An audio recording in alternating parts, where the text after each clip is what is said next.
सवाल करो और पीछे देख लो सही है कि नहीं, सवाल करो पीछे देख लो सही है कि नहीं, परंतु हमारे यहाँ की जो कॉपी चलती है वो आगे देख लो सही है कि नहीं। मतलब समझाऊं इसका, इसका मतलब ये है कोई व्यक्ति लंगड़ा लूला अंधा बहरा हो गया, सामने तो दिख रही कॉपी तुम्हारी, तुमने ऐसे उल्टे सीधे काम किए थे, सो हो गए, दुर्गति में जा रहे हो, आगे कॉपी है कालिंगी कारणम, हम कार्य को देख करके कारण को जान रहे हैं, कालिंगी कारणम। अब जिनेश्वर ने एक आदमी को 1 करोड़ का जो है दान सहयोग कर दिया कि भाई तू गरीब है अच्छे से रहो, तो मित्र सहयोग करो, आपका अच्छा काम है, लेकिन जिसे सहयोग कर रहे ना उसकी योग्यता देख के करो। सीधे 1 करोड़ क्यों पकड़ा दिए, उसने 4 दिन युवा खेल के समाप्त कर दिए।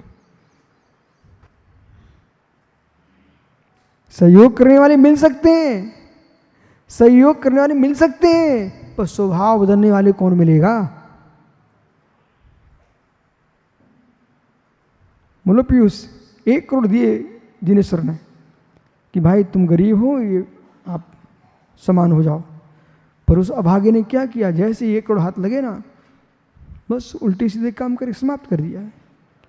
मित्र आप किसान हो, घर में बीज भरा है बोरे के बोरे, तो ऐसा सोच करके क्या 1 हेक्टर में 50 बोरे बोगे, तुम्हारे पास बीज बहुत है ना, तो कितने बोगे हैं, उचित ही बोगे ना, योग्य देख के, भूमि की योग्यता देख के बोगे, जमीन की माप करके तो बोगे कि तुम्हारे घर में बहुत बीज भरा है सब डाल दो। अधिक बीज बोगे तो बिल्कुल नहीं उगेगा, बीज पे बीज रखा रह जाएगा, फसल नहीं आ पाएगी। समझो किसान हो आप।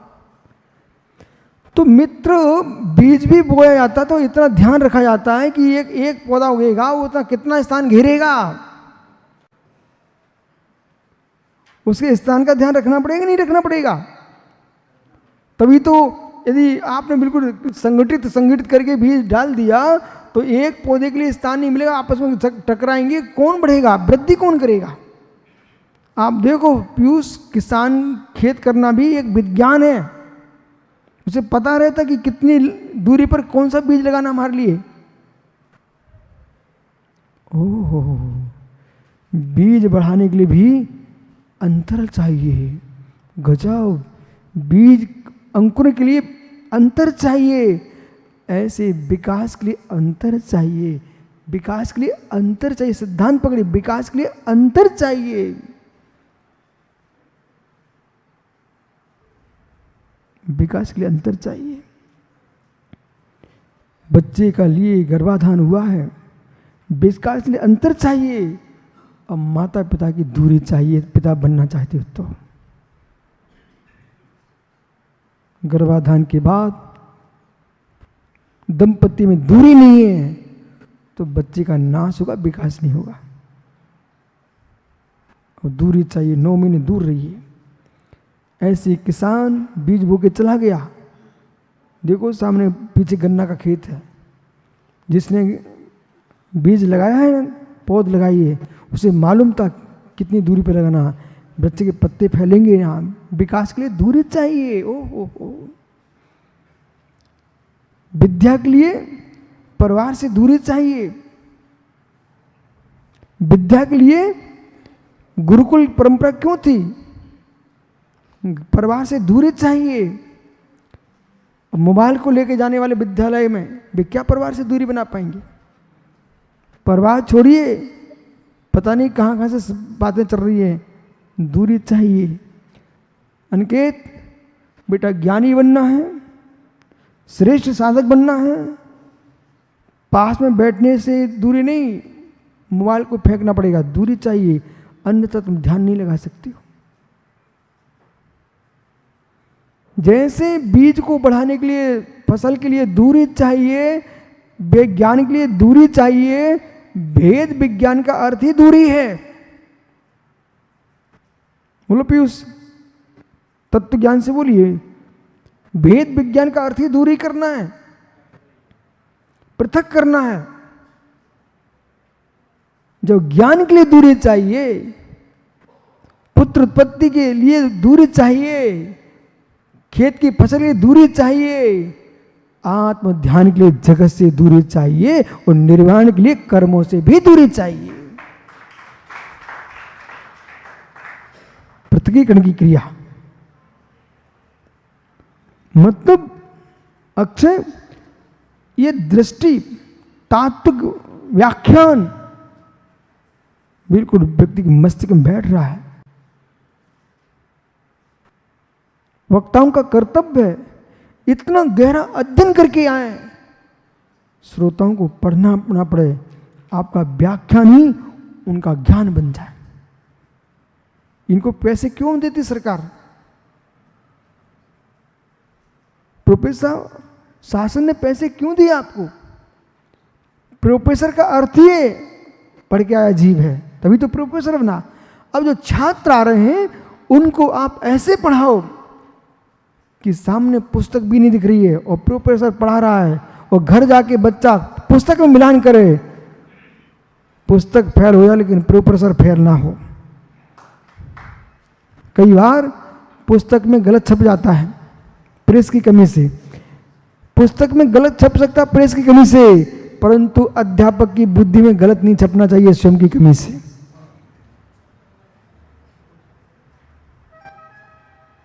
अभी एक दिन क्या हुआ सर, हमारे महाराज लोग नीचे हिंदी में देख रहे थे और ऊपर से संस्कृत पढ़ा रहे थे। एक महाराज जी बोले देखो गुरुजी ऐसा है, मैंने कहा ऐसा है तो मेरा ये सूत्र गलत कैसे हो सकता है?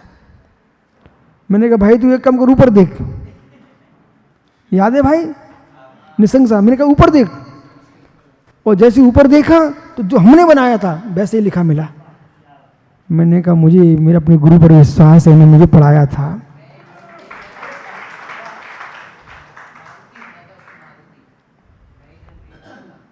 तो इसलिए पुस्तक गलत नहीं है ऐसा नहीं कहना, पुस्तक में छपने में कोई गलती दर्द हो सकती है, ठीक है ना, प्रूफ चेकिंग हो सकती है।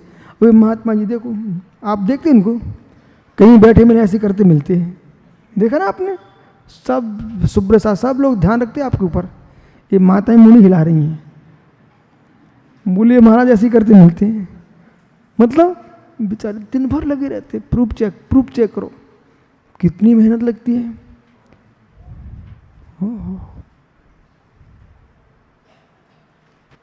वो ट्रैक्टर आया, बीज बो के चला गया, खेती कर चला गया। अब किसान से पूछो उसे कितनी चिंता रहती है। बीज एक बार बो दिया, परंतु उसको जब तक फसल नहीं आएगी तब तक वो इस टेंशन के बारे में किसी को पता ही नहीं है, पता ही नहीं है कि बिना निमित्त के कुछ दिखाई नहीं दे रहा है, परंतु जब तक घर में फसल नहीं पहुंच जाएगी टेंशन है कि नहीं उसको, उस किसान को। मित्र ऐसे ही मैं तो बोल के खाली हो गया, अब बेकरें टेंशन। सुब्र सागर लिखो भैया, करो प्रूफ चेक। जैसे एक ग्रंथ के बनने के लिए मित्र मेहनत चाहिए, बुद्धि चाहिए, प्रज्ञा चाहिए। ओहो, जिनके घर में खेत ही नहीं है सागर, जिनके पास खेत ही नहीं है बेचारों के पास, वे क्या कहेंगे, कहाँ खेती करना, सारे गन्ने खट्टे हैं। अरे तुम्हारे पास खेती नहीं, तुम तो गन्ने खट्टा बोलोगे ना। भीख मांग के खाने वालों को क्या खेती की चिंता है? किसान से पूछो खेती में गन्ना कैसे है। ऐसे मित्र जो ग्रंथ लिखने ही नहीं जानता बेचारे, उससे तुम पूछो ग्रंथ लिखने में कितनी मेहनत लगती है। वो तो क्या है, सब गन्ना खट्टे हैं, अंगूर खट्टे हैं। नासिक वालों से पूछो, भूसे गांव है बगल में, भूसे गांव, वो बहुत अंगूर होते हैं, मालूम है ना? हाँ, मुझे कहाँ से मालूम है? बिहार करो तो पूरे देश का ज्ञान रहता है। बिहार करो पूरे देश का नाम रहता। पर यहाँ के आदिनाथ स्वामी का एक चमत्कार मानना चाहिए आपको। मैं नांदनी से बिल्कुल बगल से निकल गया 2006 में, पर अभी समझ में आया मुझे कि लोगों ने हमसे कहा नांदनी मठ है, शास्त्र गाँव है, बहुत अच्छे भट्टारगी रहते यहाँ पर। 2006 में वहाँ पर एक हाथी है। मैंने कहा सब कुछ सही है, परंतु जाने का मन क्यों नहीं हो रहा है? तो भगवान सोच रहे होंगे अभी नहीं, अभी तुम आके निकल जाओगे। इचल करंजी में आया था, एक दिन रात दूसरे दिन निकल गया था। तो मालूम यहाँ से बगल में शेडोन से निकल गया मैं, परंतु ये यहाँ नहीं आया। तो मेरी समझ में आएगा यहाँ की मिट्टी में था कि अभी नहीं, तुम लंबे समय जीना, यहाँ रुकना और फिर भगवान का अभिषेक देखना।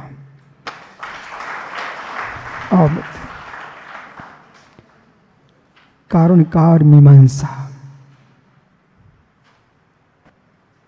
कारणकार मीमांसा, निमित्त नैमित्तिक दृष्टि, निमित्त नैमित्तिक दृष्टि, इस सारी व्याख्या चल रही है। व्यवहार का विषय चल रहा है। इसे तुम पूर्ण रूप से असत्य नहीं कह सकते हो। अब प्रारंभ करो परमार्थ के पास। दो क्रिया होते दिख रही हैं, दो क्रिया होते दिख रही हैं, फिर भी दो क्रिया का अर्थ नहीं है। दो क्रिया दिख रही हैं एक सी, बहुत अच्छे समझिए। दो क्रिया दिख रही है एक सी, पर दो एक से नहीं है। एक हल में, एक बैलगाड़ी में दो बैल जुते हुए हैं और दोनों चल रहे हैं, वजन धो रहे हैं, पर मित्र दोनों के परिणाम क्या एक से हैं? दोनों बैल चलते दिख रहे हैं, पर दोनों के परिणाम एक से हैं क्या? नहीं है। क्या दोनों का परिणमन एक रूप हो रहा है क्या? नहीं है। दोनों बैलों का उत्पाद बैल स्वतंत्र है, कर्ता कर्ता परिणाम क्रिया दोनों बैलों की भिन्न है। एक सोच रहा है कि भाई पशु बनाऊं तो काम करनी पड़ेगा, एक सोच रहा है कि मालिक का खाता हूं तो काम करना है। बड़े समझदार बैल होते हैं। मध्य प्रदेश के अशोकनगर में सागर हमने बैलगाड़ी देखी, एक साथ 10-12 गाड़ी जा रही थी। बड़ा चमत्कार देखने को मिला मुझे। एक साथ 10-12 गाड़ी जा रही थी। हम लोग शुद्धि को निकले हुए थे, एक भी गाड़ी पर मालिक नहीं था। वाहन गाड़ी चालक, चलाने वाला, हाँकने वाला किसान नहीं था उस पर, एक भी गाड़ी पर। इसी बीच में ट्रक आ गया। जो आगे गाड़ी चल रही थी वो बूढ़े बैल लगे हुए थे, अच्छे बड़े बड़े सींग वाले। वो आगे की बैल तुरंत ही साइड का हो जाते हैं और सारी गाड़ियां साइड। मैं देखता नहीं हो क्या रहा है। फिर मैंने एक आदमी से पूछा ये गाड़ी चला कौन रहा है? बोले महाराज जी इन बैलों को दूसरे की जरूरत नहीं है। मैं कहाँ जा रहे हैं? ये मंडी में जाएंगे सीधे। वो आदमी होते ना तो विचित्र आदमी होते ना, विचित्र नहीं आए क्या मित्र? विचित्र ही होते। बे का वो हॉर्न नहीं बजा तो खिसकते नहीं, वो खींचता और बैलों को। पर बैल बिल्कुल शांति से किनारे हो गए। मैंने कहा ये कब तक चलता? बोले महाराज जी इनका प्रतिदिन का काम है, अब मालिक नहीं आता है, ये वहाँ से छोड़ देता है पूरी गाड़ियाँ। अरे बैल सीधे जाएंगे मंडी में, इसमें माल भरा जाएगा और फिर वहाँ से वापस आ जाएंगे और ये 10 की 11-12 गाड़ियाँ सब एक साथ फिर से चली जाएंगी। मित्र इतनी पंक्ति से कभी कभी उन गाड़ियों की मुझे जरूर याद आ जाती। कब? जब ज्ञानी लोगों से कहूँ ठीक से बैठ जाओ, पंक्ति में चलो, फिर भी बंदा जैसे उचके हैं, तब मुझे बैलों की गाड़ी याद आती। कम से कम बैल कितने बढ़िया थे। ओ पीयूष उन बैलों की याद आती है, बोले कितने बढ़िया थे। उनकी बुद्धि में एक बार भर दिया है कि वे अपने अभिष्ट स्थान पहुंच जाते हैं। ऐसे मोक्ष मार्गी जीव पर से प्रेरित होकर नहीं चलता है, अपनी प्रज्ञा से चलता है, वो सीधी उसकी गाड़ी सिद्ध सलाह पर लगती है। कारण कार्य मीमांसा, निमित्त निमित्तिक संबंध, इन्हें स्वीकार करो। वो स्वीकार करके अब तुम कर्माधीन मत हो जाना। व्यवहारने से, कर्म के आश्रय से रागादिक भाव को प्राप्त जीव होता है, और रागादिक भाव के निमित्त से जीव के नवीन कर्म का आश्रय बंद होता है।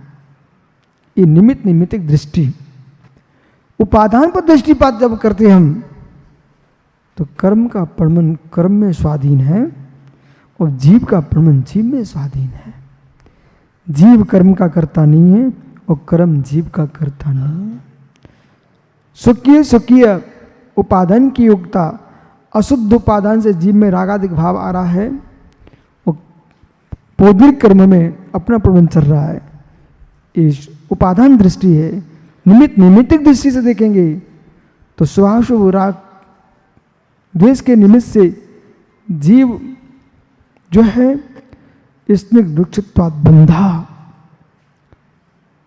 राग भाव स्निग्ध है, द्वेष भाव सूक्ष्म जो है रुक्ष है, इनके नियोग से जीव कर्म का बंध करता है। और जोगा पैडी पडेसा फिर अनुभाग कसादु होंती, योग से प्रकृति प्रदेश बंद होता है, कसाय से स्थिति अनुभाग बंद होता है। अब आप जितनी चंचलता करोगे वहां प्रकृति प्रदेश बंद होगा। एक रहस्य की बात समझिए। आप खेत की मेड़ पर बैठे सागर, ठीक है, अब तो मैं विकल्प कर रहे हैं, हमें मंदिर जाना था, मंदिर जाना था, हमको मंदिर जाना था। तो ये सुन लिया आपके अशोक भैया ने, जयसिंहपुर वालों ने, वो कहेंगे कि धर्मात्मा जीव है, मंदिर की इच्छा रख रहा है। यदि मैं सुन लूं कि सागर कह रहा मंदिर जाना है, तो मैं कहूँगा भाई ठहर रुक, मंदिर तुम जहाँ खेत में हो यहाँ से 2 किलोमीटर दूर है।